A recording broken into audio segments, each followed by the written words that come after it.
Have you ever wondered, what really is love? Ah, the age-old question that has baffled poets, philosophers, and scientists alike. Some say it's a profound affection, a strong bond that connects one person to another.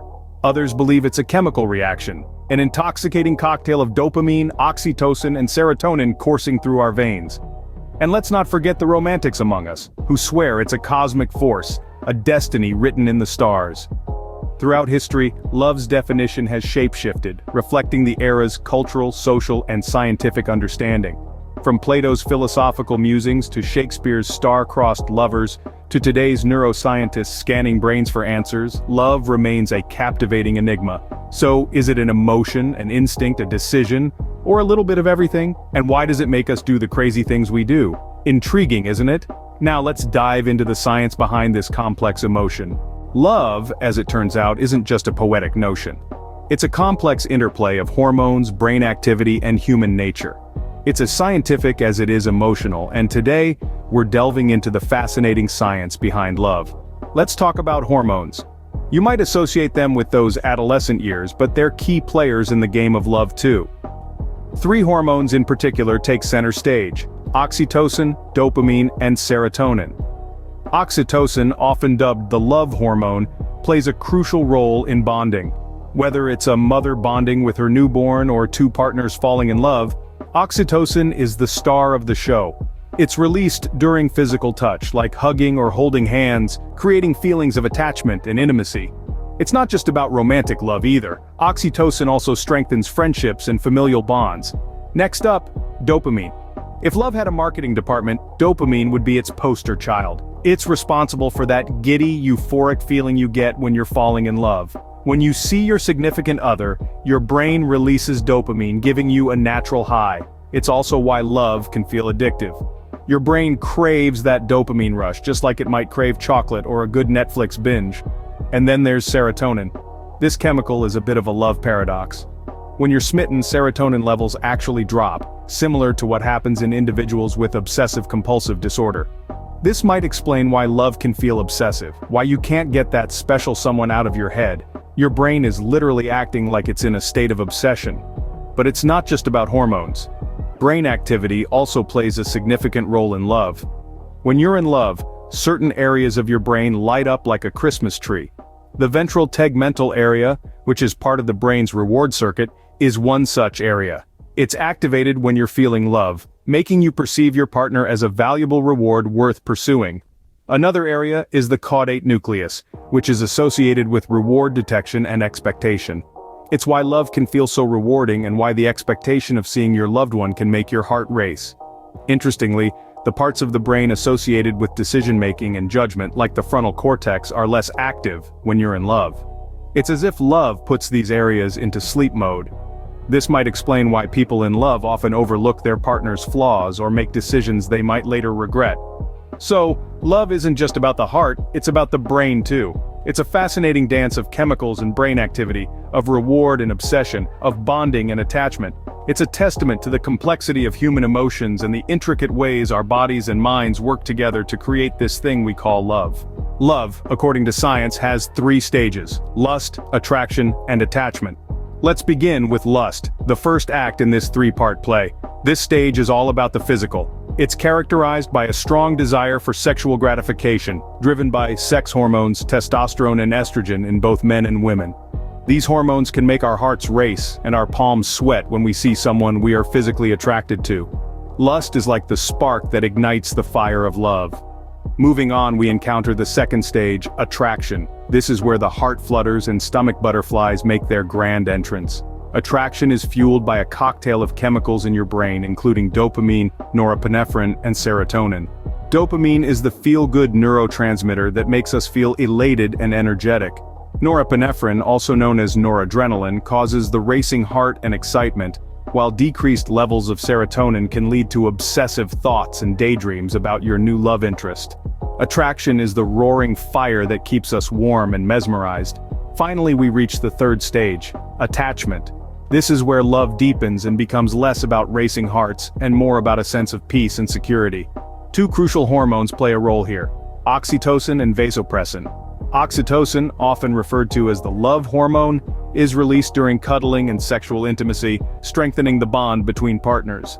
Vasopressin also plays a significant role in the long-term commitment stage and is thought to be linked to behavior that produces long-term relationships. Attachment is like the glowing embers that even after the fire has died down, continue to provide warmth and light. These stages aren't always linear, and they can overlap. You might feel a strong physical attraction, the lust stage, to someone you've been with for years. Or you might feel a deep attachment, the attachment stage, to someone you've only known for a short time.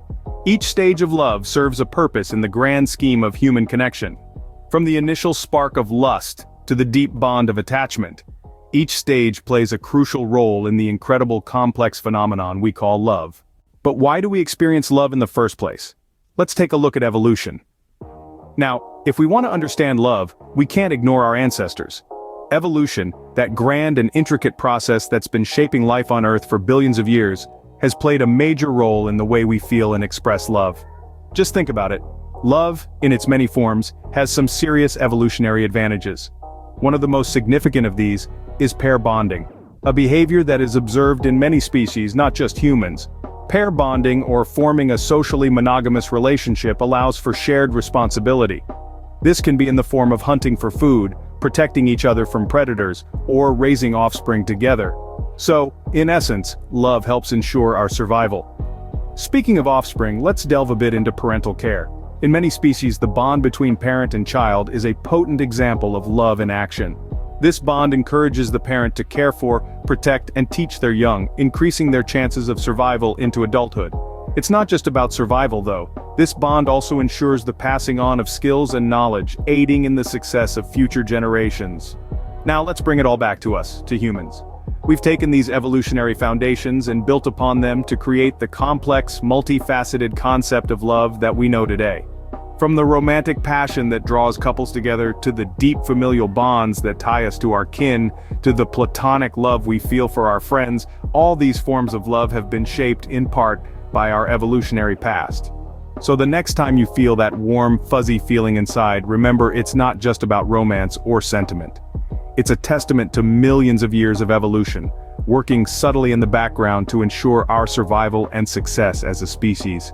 Love, it seems, is an evolutionary tool for survival. Love isn't just a biological phenomenon, it's a cultural one too. In our journey exploring love, it's time we take a detour around the globe to understand how different cultures perceive and express this profound emotion.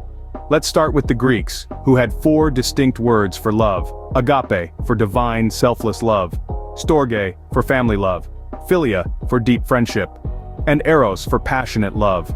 The Greeks taught us that love isn't just a single emotion, but a spectrum of feelings. Now let's head east. In Japan, the concept of koi refers to a longing for someone, while ai is a deeper love for a spouse or family. The Japanese often express love subtly, valuing actions over words. In the Middle East, love is often intertwined with poetry. The Arabic word hawa refers to a sort of delirium that strikes when you fall in love. It's like love is a fever, and the only prescription is more love. In Africa, many tribes have unique ways of expressing love. The Maasai tribe in Kenya, for instance, have a tradition where a man offers his would-be bride a chain of blue beads, signifying his love and commitment. Meanwhile, in the highlands of Papua New Guinea, the Huli tribe has a unique courtship ritual. A man spends time beautifying himself to attract a mate, reversing typical Western norms. Over in France, often dubbed the land of love, love is expressed freely and passionately. The French language even has a phrase, la douleur exquise, which refers to the exquisite pain of wanting someone you can't have. And we can't forget about India, a land of rich traditions where love is often expressed through colorful festivals, dance, and music. The concept of prem, or bhakti in Hindu philosophy, represents a deep, spiritual love. From the depths of passion in Paris to the subtle expressions in Tokyo, the fervor of poetry in Cairo to the colorful celebrations in Mumbai, love is as diverse as the world's cultures. It's a universal language spoken in 1,000 different dialects. Love, in all its forms, is a universal human experience. Did you know that love can affect your health? That's right, folks. It's not just about the butterflies in your stomach or that heart-thumping sensation when you see your special someone. Love, in its many forms, can have substantial impacts on your health, both physically and mentally. Let's start with the positives. Love, especially when it's reciprocated, can significantly reduce stress. When you're in love, your body releases a hormone called oxytocin, famously known as the love hormone.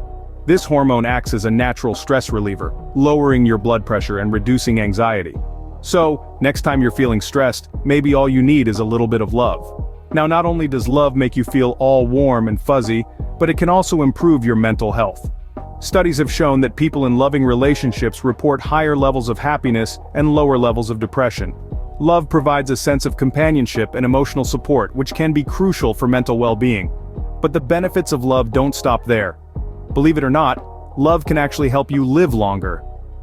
Research has found that people in loving relationships tend to have longer lifespans. They're likely to take better care of themselves, have lower risks of heart disease, and even recover faster from illnesses. It's almost like love is the secret ingredient to the fountain of youth. However, as beautiful as love is, it's not all sunshine and rainbows. Love can also have its downsides. Experiencing heartbreak or loss can lead to significant emotional distress and physical health problems. Broken heart syndrome is a real condition where extreme emotional stress can lead to severe heart muscle failure. But hey, as they say, it's better to have loved and lost than never to have loved at all, right? So, there you have it. Love can heal, love can hurt, but it's a risk we're all willing to take. After all, the benefits of love far outweigh the potential downsides. So keep loving, folks, because it might just be the best thing you can do for your health. So, what have we learned about love today? Let's take a moment to reflect on our journey through the labyrinth of love. A journey that has taken us from the depths of our brains to the farthest reaches of human history and culture. We started with the science of love, recognizing that this seemingly abstract and elusive emotion is deeply rooted in our biology. It's not just about fluttering hearts and poetic verses.